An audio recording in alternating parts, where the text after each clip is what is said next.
Hey guys, and welcome back to my channel for another round here of the IndyCar iRacing series, a track guide from Elkhart Lake for Road America, which I believe is going to be round number 6 of the IndyCar iRacing series. Yes, so coming out of an oval, and it's a very fun course, and obviously this track has been updated to the 2020 graphical standards by iRacing. In some places it kind of feels like a new track as well, so we'll go ahead, we'll jump into the lap here. Just a reminder, all of the setup and weather settings are from the Pure Driving School data pack from Henry Bennett.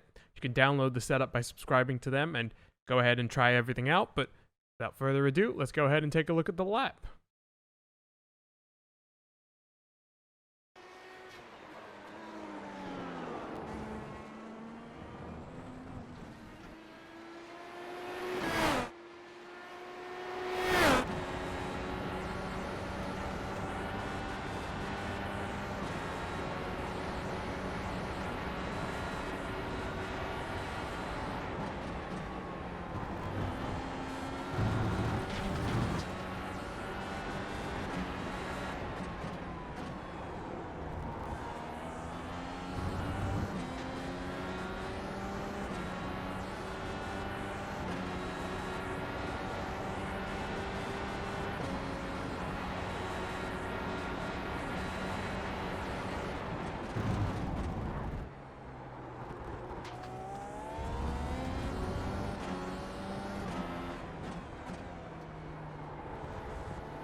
So yeah, there we go. It's going to be a 1:44.029, so just a little bit too slow to break into the 1:43s, but it's a decent lap nonetheless. And we'll jump over and we can go ahead and take a look. You can see me getting a little bit sideways on the previous lap through Canada Corner. But we obviously start, and the race will start with this big uphill run. Always very exciting under the brand new NTT bridge. And then here we go across the start line. You can see the pit lane on the right hand side. You'll see the blend line just right around here. As we go down in towards turn number 1, it's a very high commitment corner, and a lot of this track is very high commitment in general. And you've got a good blend of some fast and slower corners, but the general theme is go as fast as you can. And the thing that will surprise, I think, some people is it's not always about braking late. Which is a mistake I make on this lap in a few occasions. It's sometimes about braking earlier and getting on the power as early as you can and just powering out of the corner nice and smoothly. But here we go down into turn number 1. Go down into slow speed, and you'll see that there's not really a braking reference here because I'm braking kind of as I come to that one cone, coming down 3 gears, and you'll see just how quickly I get off the brakes. I actually have to get back on them just a little bit there because I was carrying a little bit too much speed, but hard on the power. You can see you're using all of the track's surface here. So you can see here, we'll go back actually and we'll watch this corner in a quarter speed from here, because I think it gives you a good idea of just how much speed you try to carry in the initial part. Because you definitely want to carry as much as you can early, just because then as you get on the power in this run down towards turn number 2, you can just carry that little bit more speed. And so you can see clipping all of that curb on the inside, because this curbing is relatively flat, and then using all of the runoff on the outside. And I don't believe that was an off track, so, you know, that's all good. But we then come down in towards turn number 2. You can see here, now, as we approach the braking zone, there's not really going to be any braking reference here. You can kind of maybe use this yellow stuff, the yellow gel boards on the right-hand side of the track, but you're braking just before the 100-meter board, which is going to be on the left-hand side of the track over there. And you can see there's not really too much of a braking reference. But once again, this time not braking too hard because you want to carry speed through the downhill and get on the power as early as you can. And you can see here, once again, I had to get on the power just a little bit more. But you'll see here, I'm actually pushing a little bit wide and at this point actually getting both on the brake and throttle, which is not good. But if I switch to our fast chase view once again, you can see how the corner, it's still going as well, but it kind of the radius of the corner tightens up a little bit as you come to the exit of the curbing. And so that's actually what I was trying to avoid, is you want to try and run a little bit wider, but in this occasion, I just get a little bit too narrow, but still able to power out of the corner quite well.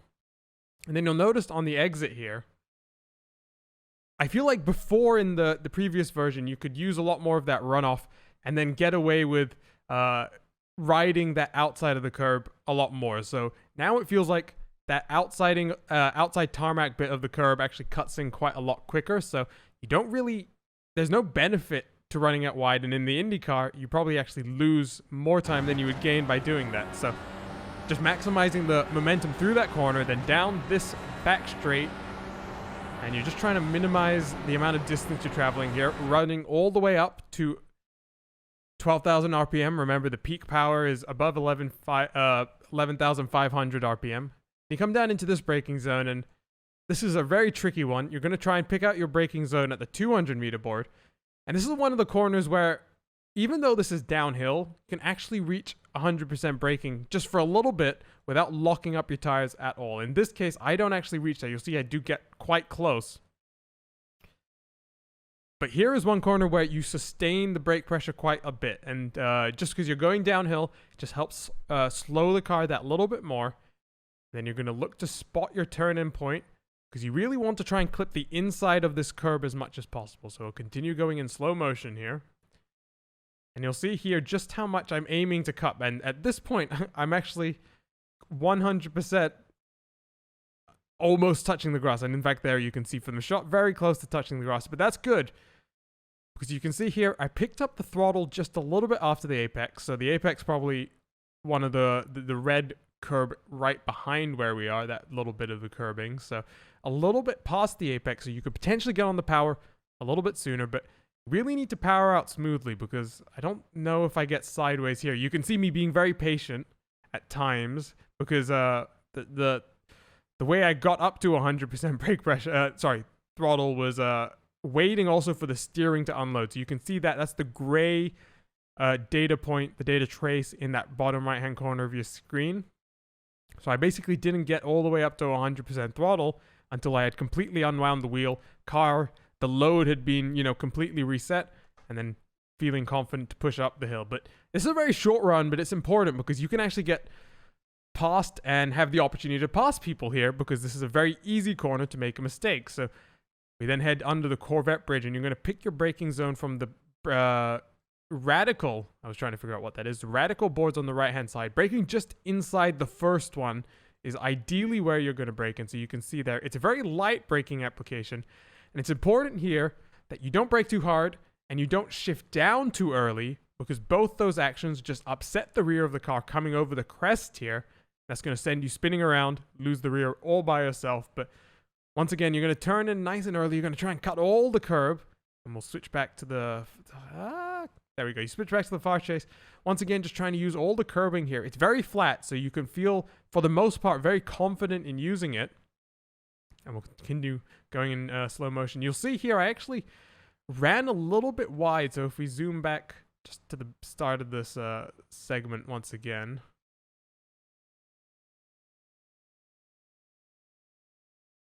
So you'll see here, I actually am running a little bit wide because I have to keep quite a lot of wheel turned in while waiting for the power. And now I feel confident enough that I'm not going to run wide. Here you can see right up till there, you got all that track to extend if you wish. So in this case, I use a little bit of the dirt, which is totally fine.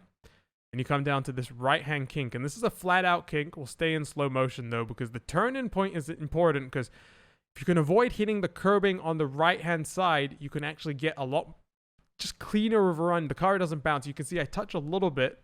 It's not too bad. Shift up into 4th gear. And if we stop and just go back and watch that in far chase one more time, you'll see just how much of that curbing on the outside I'm using. So here we go. Being just very smooth, trying not to, just kissing the curbing on the right-hand side, and then running all the way to the left-hand side. And then you're trying to set up into another downhill braking zone.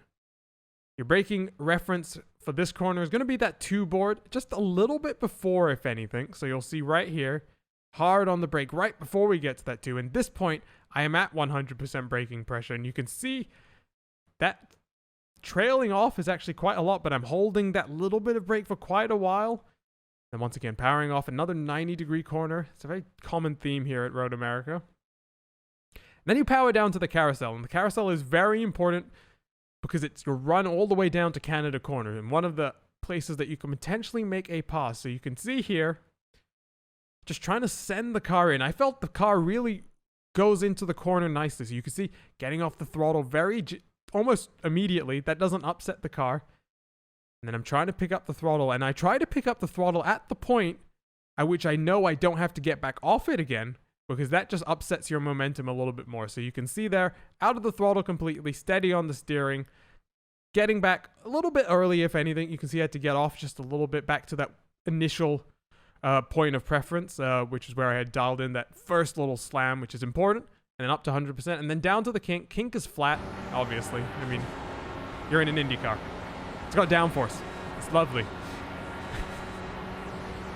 But then down into Canada corner, and this is very difficult because you want to try and run as deep as you can, but then you also expose yourself to moves from behind. So braking at the 3 board, and again, braking very, very hard and trailing off, but you'll see turning in a little bit early, and you can kind of cut this one, but you get a little bit too much on the dirt, and now what happens is you get sent out, and you'll see here, if I can find the button, a very ginger ramp up, and as soon as I knew I wasn't going to go too wide, because here you can see, in fact, if you do drift out just that little bit wide, it doesn't look too bad from here, but if I was half a car's width over, you're just going to run a little bit wide, and if you hit that little, if you hit that little point where the curbing just makes a 90-degree angle, that upsets the car, and that's where you lose a lot of time. So it was important here that you just stay a little bit within the curbing. You can just about keep 4 tires on the left-hand side of that white line, but then coming through into the next corner,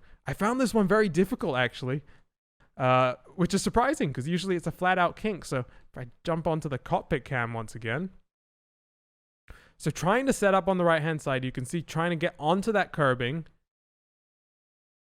trying to turn in nicely, just clip this inside just a little bit. But if you don't get the turn in right, you turn in a little bit late, you'll go wide over that curbing on the right-hand side, and that will make your car jump, actually, and that's not good.